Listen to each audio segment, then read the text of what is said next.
Hello বন্ধুরা, আজকে তোমাদের দাদা ভাইয়ের জন্মদিন পালন হচ্ছে। এই যে মা এসেছে, ছেলের জন্মদিন হচ্ছে।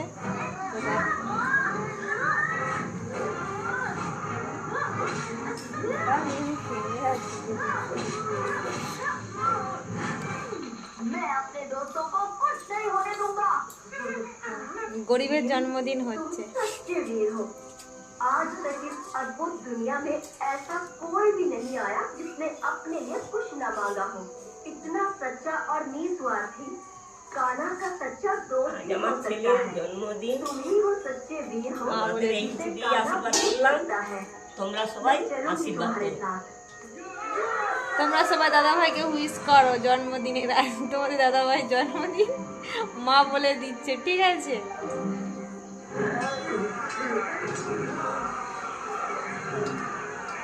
বুঝিয়ে নাও না।